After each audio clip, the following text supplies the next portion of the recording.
Halo guys, kembali lagi di Babysik Channel. Belajar biologi semakin asik tentunya bersama Kak Edi. Nah, kali ini Kak Edi akan membahas materi yang udah lewat.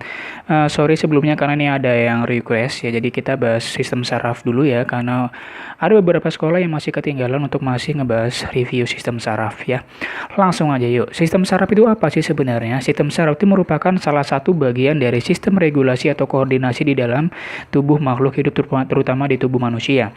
Nah, sistem saraf itu fungsinya adalah menerima, menghantarkan, dan memberikan tanggapan terhadap rangsangan. Nama lain rangsangan adalah impuls. Jadi kalau ada yang pernah dengar nama lain dari rangsangan harus tahu ya, nama lainnya adalah impuls. Yuk langsung aja, kita masuk ke bagian neuron. Neuron itu adalah merupakan sel saraf. Jadi saraf itu banyak mengandung sel-sel saraf. Jadi neuron ini merupakan sel saraf.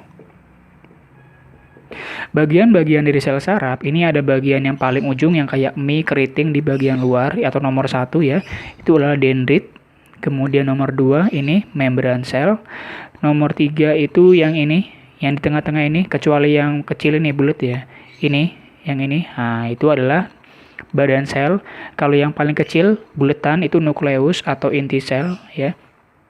Kemudian nomor 5 yang panjang ini, tapi yang paling tengah ya, yang paling tengah itu nomor 5 itu adalah akson atau nama lainnya neurit. Jadi harus tahu nama lainnya neurit, nama lainnya akson ya, akson. Kemudian ada nomor berapa lagi? Nomor 6 itu yang baju yang menyelimuti sepanjang akson namanya selubung mielin. Di dalam selubung mielin ada bagian bintik-bintik, ini yang bintik-bintik ini ya. Ini namanya adalah nomor 7, sel Schwann. Sel Schwann itu merupakan sel yang terdapat di dalam selubung mielin. Kalau nomor 8, ini adalah bagian dari akson atau neurit yang tidak diselubungin atau yang tidak dilindungin adalah nomor 8, nodus Ranvier. Bagian akson yang tidak dilindungi oleh selubung mielin. Kalau yang di bagian ujung namanya nomor 9, terminal akson. Terminal nama lainnya adalah ujung. Dendrit fungsinya adalah menerima rangsang. Jadi dendrit ini fungsinya menerima. Kata kuncinya aja, nggak usah panjang-panjang ya. Menerima. Kalau membran sel itu cuma sebagai struktur sama dengan badan sel. Kalau nukleus, inti sel ini mengatur sebagai bosnya, mengatur segala aktivitas sel saraf. Mau sel saraf itu lagi bobo atau tidur, maka dia yang ngatur ya. Sel saraf lagi bekerja, siapa yang ngebangunin ya nukleus kayak gitu. Selubung mielin ini kita tadi udah dibahas pelindung ya, sebagai pelindung akson. Sel Schwann pendukung dari si selubung mielin. Nodus Ranvier ini mempercepat jalannya rangsang. Kata kuncinya cuma satu, cepat. Oh ya, ada yang ketinggalan satu, akson. Ini meneruskan rangsang. Kata kuncinya meneruskan. Jadi ingat dendrit. Jadi rangsangan berjalan dari sini, ada rangsangan diterima oleh dendrit. Dendrit lapor ke sini, lanjut ke bagian neurit sampai ke sini. Nanti di sini namanya ada si penghubung antar sel saraf namanya sinaps.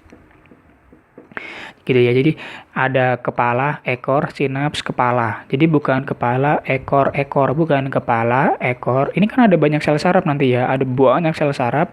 Penghubung antar sel saraf namanya sinaps.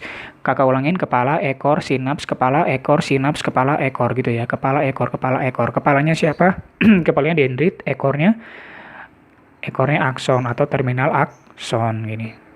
Oke lanjut, berdasarkan fungsinya nanti saraf dibagi menjadi 3 jenis yaitu sensoris, motoris, dan asosiasi.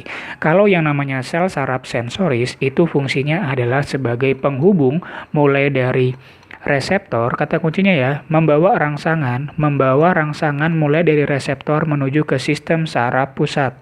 Gitu ya. Kalau yang namanya motoris, dia melanjutkan dari sistem saraf pusat dibawa ke efektor. Jadi ingat konsepnya, sensoris, sistem saraf pusat, baru motoris. Urutannya seperti itu ya, jalannya rangsang. Nanti kita bahas di part selanjutnya ya. Untuk yang asosiasi ini ada dibagi 2 ya, yaitu konektor sama adjustor. Kalau konektor itu sesama, satu jenis, misal ini nih, antara sensoris 1 dengan sensoris yang kedua. Kakak singkat aja ya. Kalau yang ini antara sensoris dengan motoris atau motoris dengan sensoris. Kalau yang adjustor kata kuncinya adalah dia beda. Kalau konektor sesama. Misal motoris 1 dengan motoris 2. Pokoknya sama deh kalau konektor. Kalau adjustor dia beda. sensoris motoris atau motoris sensoris gitu ya. Next, kita sekarang bahas yang mekanisme penghantaran impuls. Mekanisme penghantaran impuls itu dia kayak tadi kakak bilang ya, ini kan ada kepala, ekor. Bagian ekor ini akan berhubungan dengan sinaps atau penghubung antar sel saraf. Bagian ekor, sinaps, baru kepala. Bagian ekornya tadi siapa? Akson kan? Maka ini ada namanya prasinaps. Lihatnya miring ya, prasinaps. Ini tengah-tengahnya adalah celah-celah sinaps dan bawahnya adalah pasca sinaps. Nah, kalau yang atasnya prasinaps berarti dia merupakan bagian dari ujung akson. Ini adalah akson. Ini adalah akson. Kalau yang bawah ini berarti siapa? Dendrit.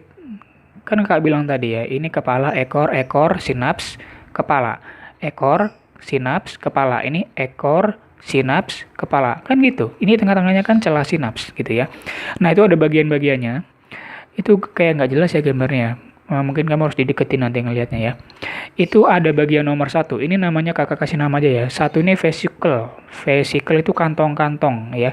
Kalau nomor 2 itu yang warna merah namanya neurotransmitter. Neurotransmitter.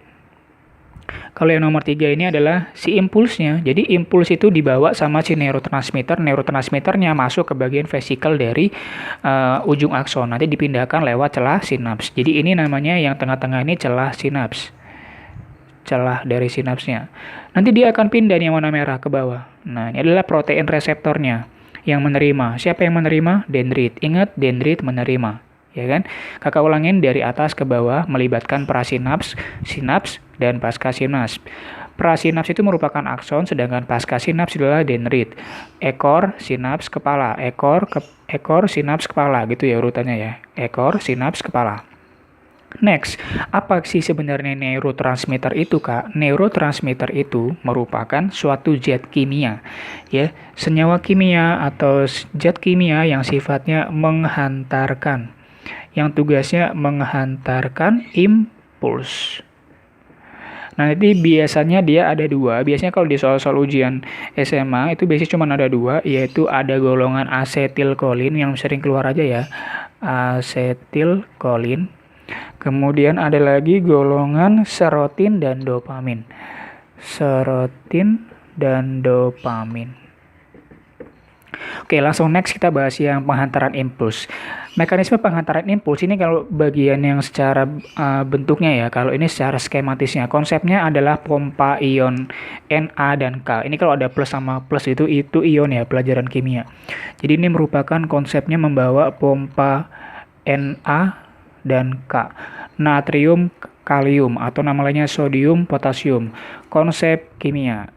Ya, jadi gini, saat kondisi polar atau tubuh kita atau sel saraf kita lagi istirahat, maka kondisi pintu Na+ dan K+ itu tertutup dan permukaan luar membran itu sifatnya lebih positif sedangkan di dalamnya lebih negatif, gitu ya. Kakak ulang, dalam kondisi istirahat atau polar nama lainnya, luarnya positif, dalamnya negatif, gitu ya.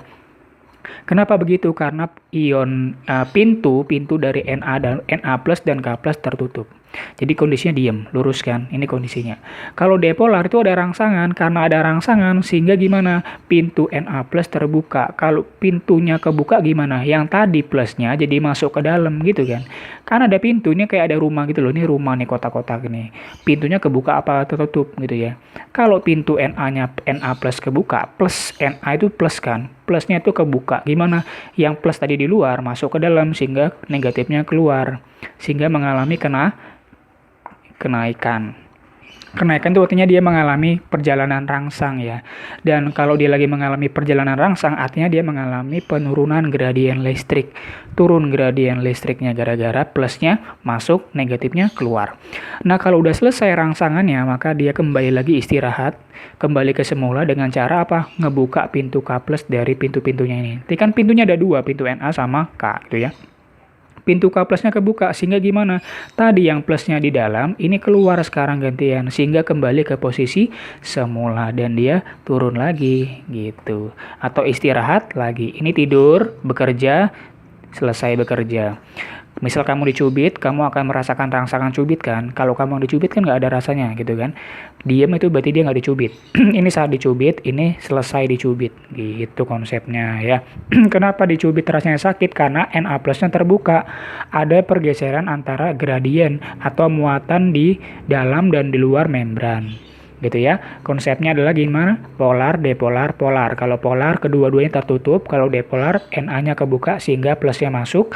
Kemudian kalau polar K plusnya terbuka. Tadinya yang plusnya di dalam ini keluar sekarang gantian sehingga kembali ke posisi semula di mana di dalamnya negatif, luarnya positif gitu ya.